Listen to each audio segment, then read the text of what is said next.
On today's Newsmakers, prophecy, rejecting God, and a rock star speaks out. That and more coming up.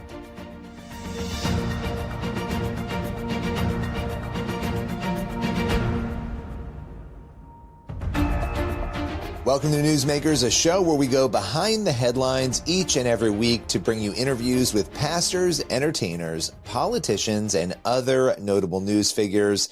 On today's Newsmakers, we are diving into an interview with Joel Rosenberg. Joel Rosenberg joins us to talk all about President Trump's victory, as well as Israel. Are we looking at prophecy unfolding right before our eyes? That and more here with Joel Rosenberg. Let's welcome him to Newsmakers. Joel Rosenberg, we've got a lot to talk about. It's been a big week with the election, and I want to start there because, Donald Trump's re-election, his second term, this is coming at a time when Israel has been more than a year now embroiled in war in Gaza and chaos, with a lot of other key actors in the region threatening more than they have in recent memory against Israel's very existence. So how does Donald Trump's win, in your view, potentially change the dynamics of this war? Well, to quote him, Billy, it's huge. It's absolutely huge. And I mean, Israelis overwhelmingly wanted Trump. This is interesting, right? Because obviously, unless you're a dual U.S. Israeli citizen like me, Israelis obviously can't vote in the elections.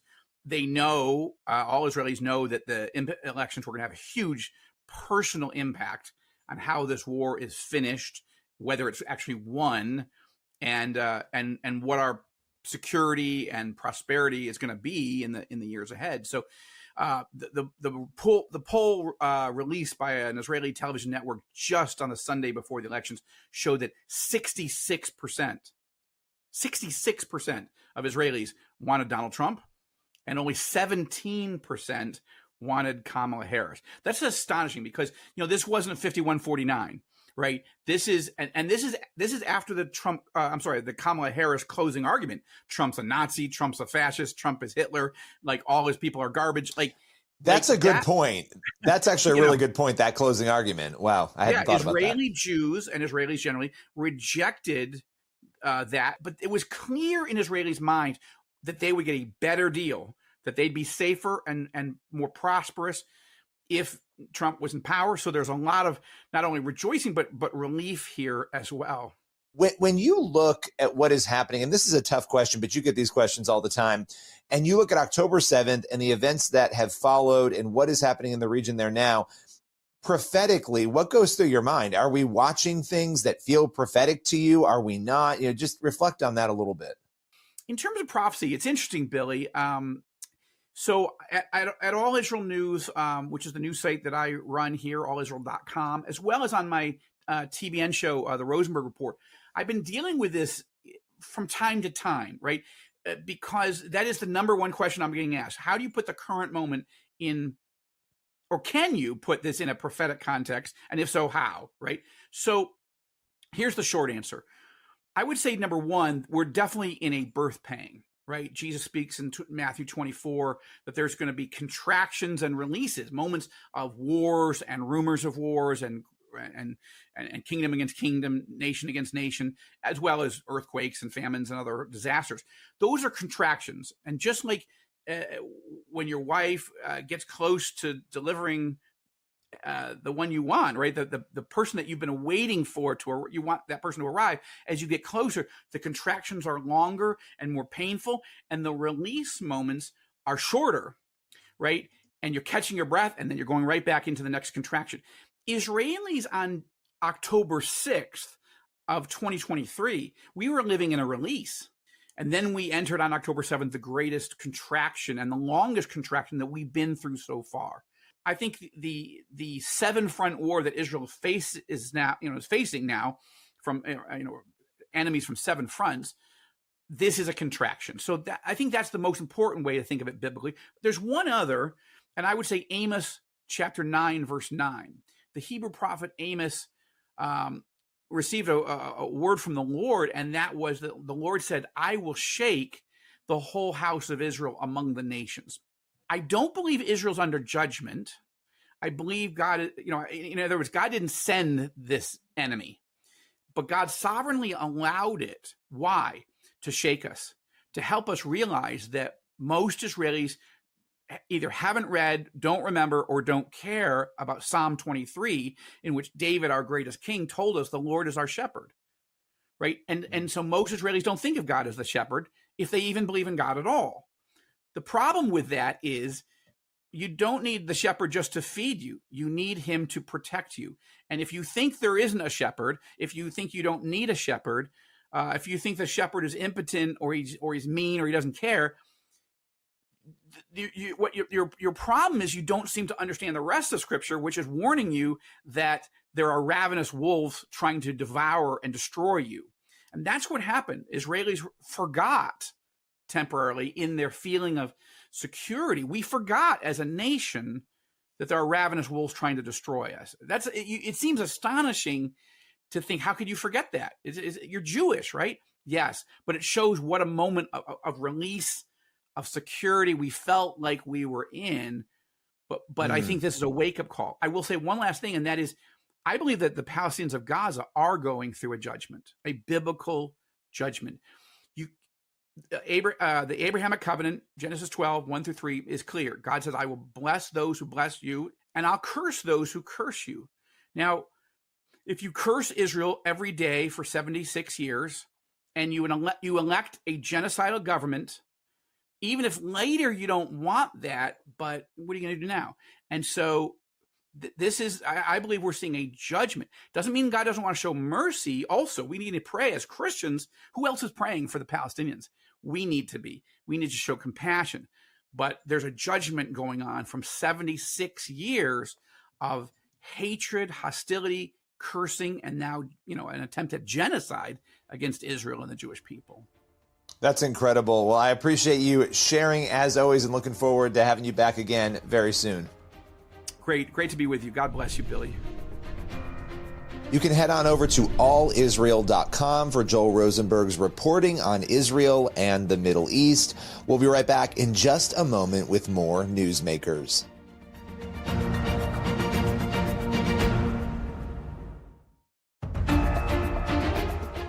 Welcome back to Newsmakers. Next up, rock star John Cooper joins us to talk about why he has broken his silence on politics and culture and to explore some of Skillet's powerful new music. Let's welcome John Cooper to Newsmakers.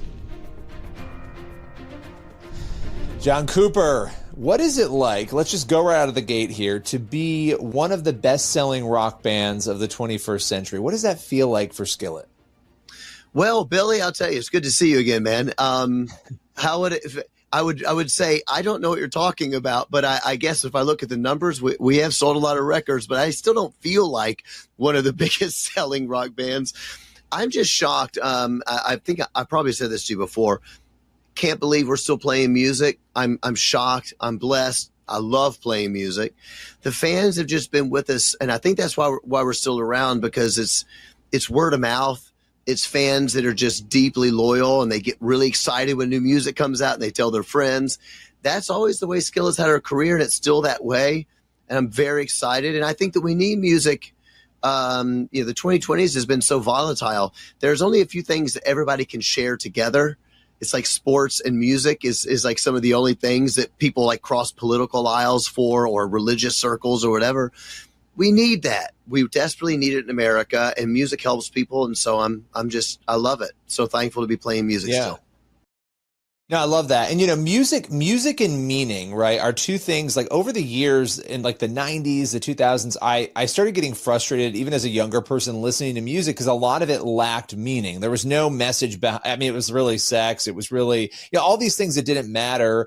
And there's still a lot of that, obviously, in music today. But there is also a lot more meaning in music for people. And I think one of the journeys that you have been on over the past few years, you've always had meaning in your music. How has being more vocal about politics, the things happening in the world around us, changed or influenced, or maybe even come alongside in a different way, your music?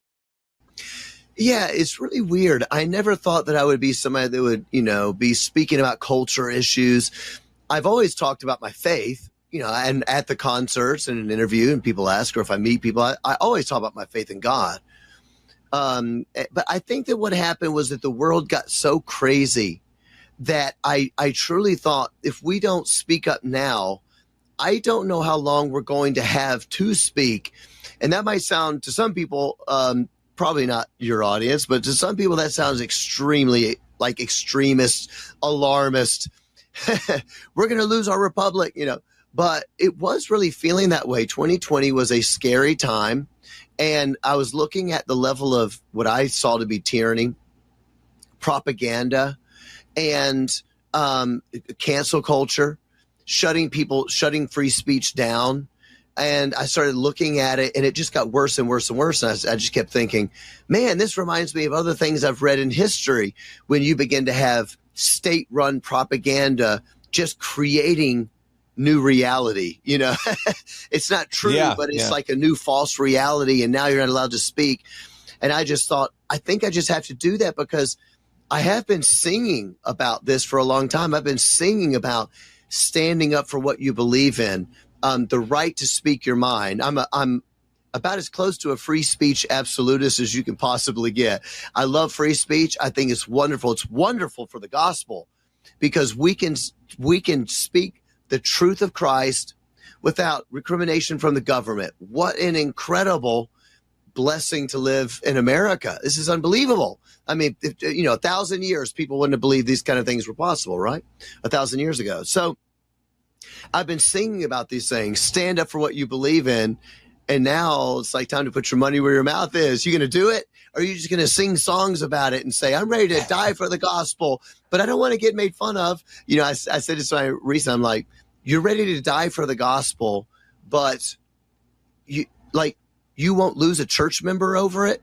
You know what I mean? Like it's like, you don't want to say it from the pulpit because you might hurt some people's feelings, but you're ready to die for the gospel. What about losing a friend for the gospel? I mean, I don't want you to lose friends, but you might. That's why I started speaking out. To me, it was just something I had to do, but it really is an extension of Skillet's music. Has always been meant to empower people, to buttress Christians who say, I'm not ashamed of the gospel of Christ, but it's getting kind of hard at my school or at my job or at my whatever. And Skillet's music is meant to make you feel like, yes, I can stand up for Jesus today. So it made sense to stand up. Yeah, no, and that's what I do love. And just to emphasize, as you were saying, you've always had the meaning in your music. A lot of other people haven't. But once you made that decision, and you and I have talked about this a number of times before, but I think it's important to come back to it, because you're still on this journey of speaking out more. And I know there's reaction that comes from that when you have an audience that's used to you talking about things through music, and now you're speaking about it through books and other venues. How has the audience responded to that? Talk about the good, the bad, the struggles, the positive. I'd love to sort of hear that part of the story. Yeah, I mean, look, it is really interesting because when you're in a band, typically you don't talk about politics, things like that, because it's so polarizing, and you're going to lose half the people. And then you don't start you don't play in a band because you want people to hate you. Okay, you play in a band, but you're asking for their cheers. Clap for me, not spit at me. But anyway, it is really interesting. You get met with such hostility, but I will say we are in a very rewarding time, because we are seeing the lights come on in people's eyes. We're meeting people who are coming to Christ because of our music, or because of a podcast episode I was on or something I did, and they're going, I didn't realize that's what it meant to know Jesus. And you're beginning to see these massive changes. And I'm starting to believe, I'll end this question with this, in the world that I see on a day-to-day basis, what I am noticing is a bifurcation, not between Christians and everybody else. I'm seeing a bifurcation between people who all see the world in a certain way, and then people who see the world in a very different way. And what I'm finding out, strangely enough, is I'm seeing Christians on both sides of this, and it is so very strange. So I think the more that we can talk about these things, talk about biblical principles, talk about worldview, I think the better. As always, it was great having you on. Appreciate your time today. It's great to chat with you, Billy. Thank you, brother. Head on over to skillet.com for more on Revolution and Skillet's other ongoing projects. We'll be right back in just a moment with more Newsmakers.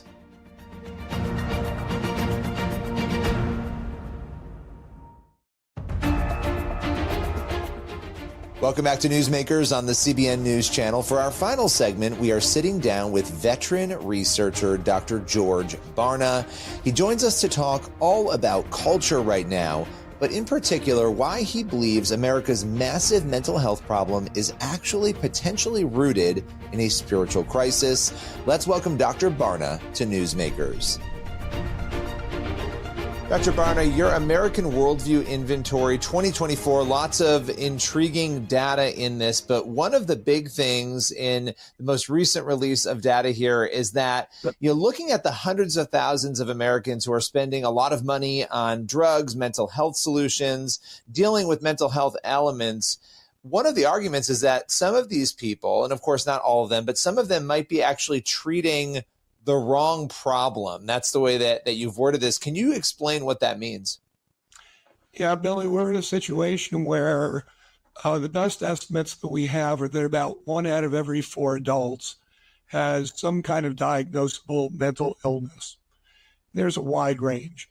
But when we look at it more deeply, we find that those numbers are higher the younger a person is.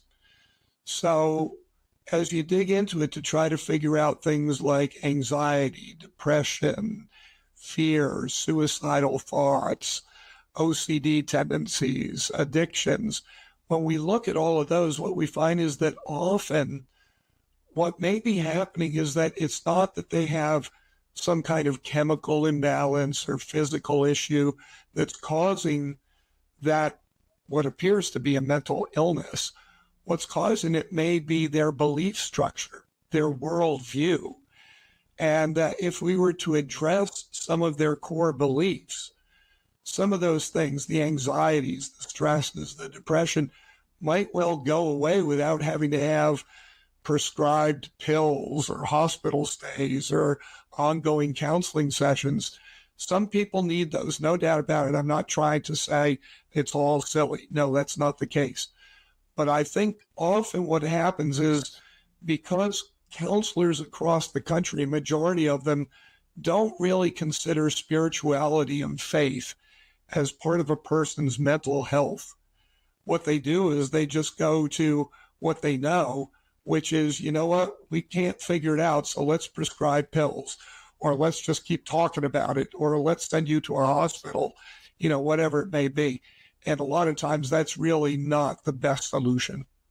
It's interesting because when you look at American culture, and you know this better than anyone, the removal of faith values, faith practices, people will have the debate all day long about authentic Christianity versus cultural. But the reality is, and I want you to correct me if I'm wrong on any of this, but that the more we pull away from faith, the more, especially the younger generations, are struggling to make sense of the world around them. I'd love for you to just reflect on that a little bit, but it seems like there's at least a correlation there. There it is. And it's actually a pretty strong one, surprisingly strong. And it's, if you correlate these two things, let's correlate whether or not a person has some kind of mental illness, like specifically depression, anxiety, fear, suicidal thoughts, on a regular basis, not just every once in a while, but if not every day, multiple times per week. And then let's relate that to the person's worldview. And then let's also bring in the person's age. Now, when you do that, what you find is that the lowest proportion wrestling with mental illness, you've got the highest proportion with a biblical worldview. It's double the proportion of biblical worldview you find with Gen X. It's 4 times the biblical worldview that you would find with millennials, 8 times the proportion of biblical worldview you find with Gen Z. So you can see that there's a fairly strong correlation there between all of these kinds of issues. Can we say that biblical worldview prevents you from having mental illnesses? No.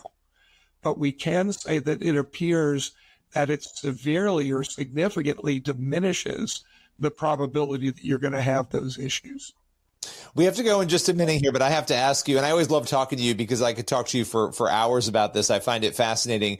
But what is your advice in light of this latest research for Christians and for the church? How should they take this research and move forward in a productive way to help do what you were just describing? Yeah, great question. I think one of the great things we can do is that Christianity, in large part, is about relationships. And here's an opportunity for us to, when we find somebody who's wrestling with these kind of mental health issues, stress, anxiety, depression, OCD, addictions, whatever it may be, fear. One of the things that came out of the research was a lot of these people wrestle with what's going to happen to me after I die. These are great things for us as followers of Christ and people with a biblical worldview to come alongside the people with these kind of issues and just start asking them questions about what they believe and be able to relate it back to their mental health challenges. And so whether they believe in God, whether they believe that they're going to live forever in heaven with Jesus because they've confessed their sins and invited him to be their Savior, whether or not they believe there's a biblical purpose to their life, whether or not they believe truth exists. These are the kinds of things that get us on that pathway to solving what we think are mental health issues, which are actually spiritual issues. Absolutely. And, at a time when culture is sort of devolving in these strange ways, it's the definition of insanity to keep doing the same thing that we know isn't working. And so appreciate you and this research. And as always, joining us today. Thanks for your time. Thank you, Billy. You can read about Dr. Barna's research at CBN News and FaithWire. We'll be right back in just a moment with more Newsmakers.